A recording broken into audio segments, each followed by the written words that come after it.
But I am amazed at the tone and the content of the presentation by the Russian ambassador, and I thought I could be useful by correcting the record. Ambassador Nebendia has called Kiev the clients of the West.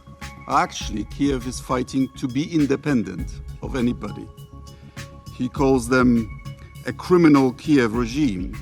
In fact, Ukraine has a democratically elected government.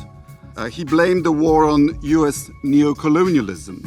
In fact, it is Russia that tried to exterminate Ukraine in the 19th century, again under the Bolsheviks, and it's the third attempt. They failed to subjugate us then, they'll fail to subjugate Ukraine and us.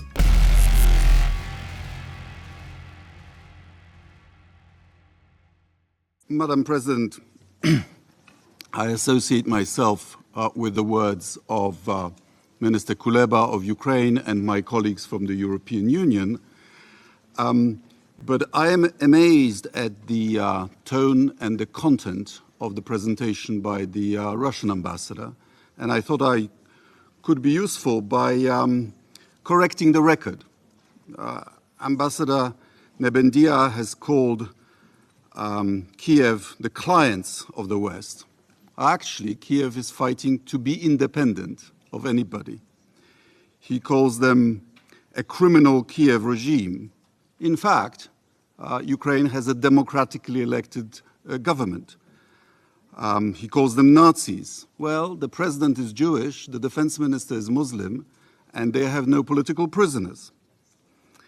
He said that Ukraine was wallowing in corruption. Well, Alexei Navalny documented how honest and full of probity his own country is. He blamed the war on US neocolonialism. In fact, it is Russia that tried to exterminate Ukraine in the 19th century, again under the Bolsheviks, and it's the third attempt. He said that we are prisoners of Russophobia. Phobia means irrational fear. Yet we are being threatened almost every day by the former president of Russia and by Putin propagandists with nuclear annihilation. I put to you that it's not irrational. When Russia threatens us, we trust it.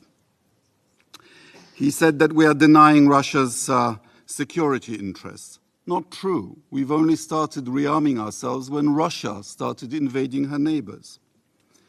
He even said that Poland attacked Russia during World War II. What is he talking about? It's the Soviet Union that attacked Poland together with Nazi Germany on the 17th of September 1939. They even held a joint victory parade on the 22nd of September. He says that Russia has always only beaten back aggression. What were Russian troops doing at the gates of Warsaw in August 1920? They were on a topographical excursion? No, the truth is that for every time that Russia has been invaded, she has invaded 10 times. He says that this is a perfidious proxy war by the West. My advice is don't fall into the Western trap.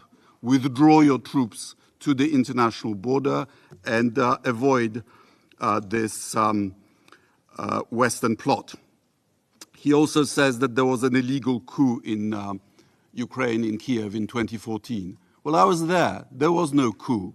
President Yanukovych murdered 100 of his compatriots, and he was removed from office by a democratically elected Ukrainian parliament, including his own party, the Party of Regions. And finally, he is saying that we, the West, are somehow trying to persuade that Russia can never be beaten.